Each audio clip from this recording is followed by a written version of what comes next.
All right, here is a interesting person type of video recording, and it focuses on a young female named Mary Rattigan. All right, so 12 years ago, after being brought before a judge as a juvenile, a young Jamaican Mary Rattigan is yet again standing in the courtroom of the U.S. of America, U.S.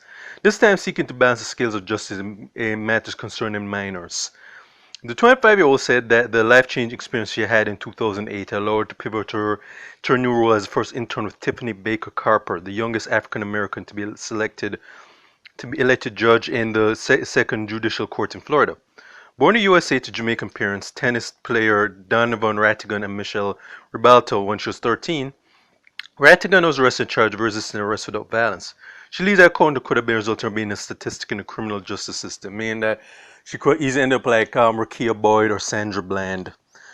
Quote to quote, there was an incident what happened on a school bus when I was going to school in Miramar. My cousin was slapped in the face by a girl. My cousin was the back of the bus, I was at the front. The bus driver pulled away and asked me if I wanted him to call the police. I said, honestly, it's up to you. You can if you want to. But I have to call my mom and let her know where I am. I want to call my mom and let her know where I was while I'm on my way to bus. And the bus officer coming on to the bus asked me where I was going. I told my ex driver permission to come off the bus and talk to my mom. Rattigan told the Star. Alright, the moments after quickly escalated to petrified. I was on the phone yet telling my mom the exact location I'm and the police officer comes in and said, basically being us, well, it's basically from according to her story that the officer was just being a dick, and basically according to her proceed to manhandle her because she wouldn't talk to her mom. Alright. And the mom said that basically say nothing, get a piece of paper and get his badge number and list him first name. And basically, and so on after she's come to be manhandled. He basically, that basically is a sum of her encounter. Her instance saw Rattigan being brought for a judge. She pled her innocence. The lawyer told her that her mother hired encouraged her to take a plea deal, but Rattigan denied she's our case to end. Quote to quote, I told the judge I wanted to take the case to trial. The lawyer told my mother that he could give back the money if I take the plea deal, but I said no, I'm not doing that. Told my mom that I want to take it to trial because I didn't do anything, she stressed. A couple of months later, the case was dropped and she's freed of the charges. Luckily, she's lucky because a lot of black civilians who were brought before the American courts in these various states, they don't really usually get the opposite usually happens. So she's one of the exceptions. Now, an advocate for human rights, in the light of the recent deaths of George Floyd, Eric Gardner, and Breonna Taylor, having received the opportunity to interim a black judge, it was simplified. There's a desire to pursue a career in law. Alright, okay, and due to her bad encounter with the cop, and I wouldn't be suspected as a suspected white supremacist. I don't know. It could not have been a white. Maybe it wasn't a white officer. Maybe someone who thought like one. But yeah, I would not be surprised if it's a former.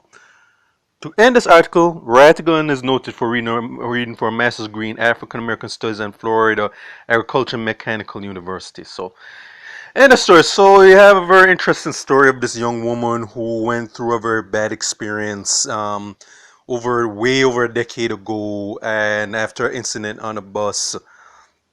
I think about her cousin and some other girl, and then when she basically got manhandled by this cop, so-called cop. I wouldn't be the actions of this person with the badge is not that of a police officer. Sorry to say.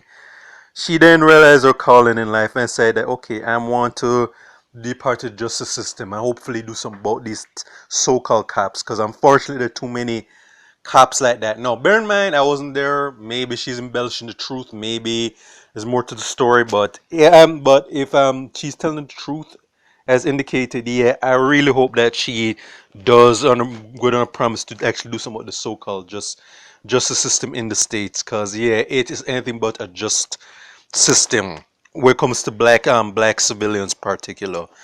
So let's see how she goes. I mean, as long as she's not doesn't get compromised and she settles to what she does, no matter the odds. Yeah, I have to be. I'm wishing her the best and hopefully she does so. Because we need more people in the black community who are gonna actively try and do something to change this wicked racist system that continues to eat us whole generation after generation. Yeah. So this is one to watch out for, and let's see how she does or how she doesn't do. So this is for a state of Jamaica in the Caribbean. Check out my YouTube pages, Miles Goodson Parent, Miles Productions, Real Thoughts Miles. All right.